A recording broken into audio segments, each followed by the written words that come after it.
Nation, it is Monday. I am Philip DeFranco, and this is you watching me talk about news, tap stuff, and things that matter to me today. And a quickie note before we get started, it is Cyber Monday, meaning the forhumanpeoples.com website has a sale. That, of course, is my merch website where you can get our posters instead of $15 for $4. A lot of the shirts, meaning all of the shirts that have been out of stock, are now back on a discount. And if you were late to the party, you didn't see my video yesterday, the sales will only exist till midnight tonight, or until they sell out, which certain things have started selling out. So if you want to jump in on that, top link in the description down below. But let's jump into the first story of the day. And it seems right that the first thing I talk to you guys about are all my favorite bits from Black Friday, which I actually found out today is not a weekly holiday where old white people disapprove of their daughters' decisions, but is in fact the one time a year where all the stereotypes in America finish their Thanksgiving dinner and go, hey, let's go shopping, and then terribleness ensues. Here are some of my favorites that happened this year. There was the unnamed 34-year-old man from Springfield, Massachusetts, who took his girlfriend's 2-year-old son to a Kmart, but then as a sign of good parenting, he was like, it's gonna get crazy in there, you just stay in this car that I'm gonna lock with the windows up. Then goes into the store to purchase his 51-inch TV, gets it, but is so overwhelmed by the craziness, or gets that he drove there with the 2-year-old in the car and calls a friend to pick him up. Luckily, some Kmart employees noticed, were like, what the hell is with this kid? Broke the window, pulled him out of the car, took him to a hospital. So we have our parent of the year, but then we go to San Antonio, Texas, where reportedly 2 men got into a fist fight in Sears because one of them cut the other. So in response, one man punches the other, and in response to being punched, the guy whipped out a gun, which caused the crowd to scramble, but no one was arrested because the guy had a concealed permit, and that's completely legal in Texas, apparently. Then in the gift that keeps on giving, Florida, a woman who was apparently looking for her sister-in-law was obstructing the flow of traffic. The police officers were like, ma'am, please don't do it. She didn't listen, so they tried to escort her from the building. She then reportedly started throwing items, to which a police officer then tackled and cuffed her. In Covington, Washington, a couple was run over by a 71-year-old man outside of Walmart. In Maryland, a 14-year-old was robbed by 5 men at a Bed Bath & Beyond, which may be the first time historically anyone has ever been robbed for a comforter. And then, of course, the final one, what everyone wonders every year, is anyone going to die? Well, it appears that an alleged shoplifter may have been killed by Walmart employees trying to subdue him. According to the police report, a middle-aged man was stealing 2 portable DVD players, walked out, was then followed by 2 Walmart employees and private security. When they caught up to him, the private security then put him in a chokehold to bring him down to the ground to hold him till police arrived. And somehow between that and when the police arrived, he died. As of recording this video, there is an investigation. The coroner has not released a cause of death yet, but I mean, you kind of just guess. 1, he was choked to death, or 2, he probably had a heart attack. So I guess the main point, 1, yes, people still do suck, and 2, this is why I hate Black Friday. I did it one time and I was like, no, never again. You get to just see en masse what people will do to get what they want over other people. And it's kind of funny, it makes me think of what happens if America just loses power for a week? These people are fighting over Furbies and off-brand televisions. What happens when it's over water, food, life? You can't even see how thin the thread is that holds our society together. But super main ultimate point, hashtag America. Next, I have your douchebag of the day today, and that is Chris Brown. Now do not fret, Chris Brown is not in the news today because he once again beat Rihanna with an umbrella, but because it appears someone got so hilariously under his skin, he has now deleted his account. And all of this is thanks to a lady by the name of Jenny Johnson. Chris Brown tweeted, I look old as fuck, I'm only 23. To which she responded, I know, being a worthless piece of shit can really age a person. Chris responds eloquently enough, take them teeth out when you sucking my dick, ho. Then Jenny, it's ho, not ho, you ignorant fuck. Chris then showcases his wit with, I should fart while you're giving me top, seize the day, hashtag carpe diem. Jenny then sends Chris Brown a link just in case Chris Brown forgot that he is still Chris Brown, the same guy who,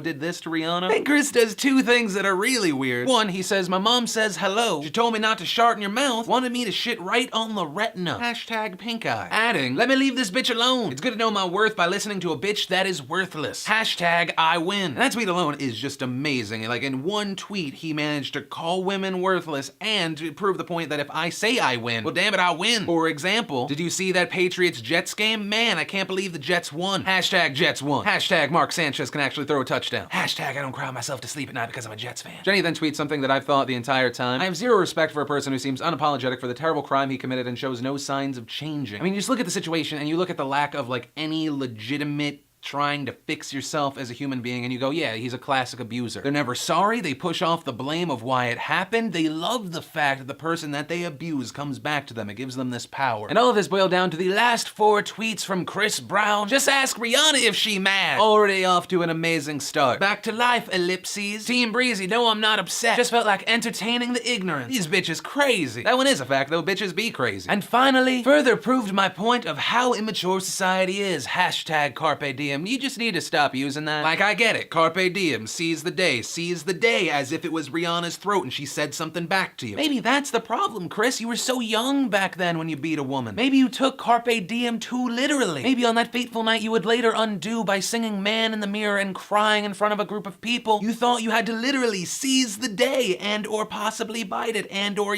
smack it against the door. But soon after all those tweets, he then deleted his account. And I guess the main thing is good. I hate Chris Brown. Like, I don't actively think, man, I really hate Chris Brown, but he is a terrible person. I don't care if I lose subscribers for saying that. He may make catchy songs, but he is a shitty human being. And so many people are afraid to say that because there's so much backlash from Team Breezy. I gotta make my money. Way back when it actually happened, I was doing a thing for MTV and they cut that whole Chris Brown part out. And it reminded me of the importance of having this platform to be a voice for common sense. Then let's talk about the crazy news coming from the Associated Press that detectives in the Casey Anthony case overlooked evidence. This came out Sunday night, and apparently the evidence they overlooked was a Google search for foolproof suffocation on the day that Casey Anthony's daughter disappeared. And it's being reported that the reason this evidence might have been overlooked is that sheriff's investigators only pulled data entry from Internet Explorer and not Firefox, which is what she mainly used. Reportedly, over 1,200 Firefox entries, including foolproof suffocation, were completely overlooked. And it's being said, whoever conducted the Google search looked for the term foolproof suffocation, misspelling suffocation, and then clicked on an article about suicide that discussed taking poison and putting a bag over one's head. The browser then recorded activity on the social networking site MySpace, which was used by Casey Anthony, but not her father. And also, here's a part that's gonna make you feel dirty. This search was actually found before the trial by a computer expert on Casey Anthony's defense. Her lead attorney, Jose Baez, was the first to mention this, and it was in his book. But in his book, he suggested that it was George Anthony who was thinking of how to kill himself because he found out that Kaylee drowned. And not what the state would have said, which was that Casey Anthony was trying to figure out how to kill her daughter, and then went onto her MySpace, which proved that it's her. And finding out this new information, obviously this does not condemn her. Everything is arguable, but you look at it and you're like, it just reminds you that court lawyers, it's not about finding the right person, justice, anything, it's about winning. And that kind of kills me. Hey guys, that's everything I wanted to talk about on today's show, but it does bring us to the question of the day today, which is, what is the best thing you got on Black Friday, Cyber Monday, whatever? Or did you stay away from it, you hate it, why? Let me know in the comments down below, or a video response. And remember to possibly win an I Hate Philip DeFranco shirt, because I don't sell them yet, because if lots of people bought them, I'd probably be very sad. You would buy them, wouldn't you? The main point, to possibly win this shirt that I am not currently selling, leave a comment down below, join the conversation. Maybe if you really like it, hit the like button, favorite if you really, really like it. But of course, as always, my name's Philip DeFranco. You've just been filled in. I love yo faces, and I'll see you tomorrow.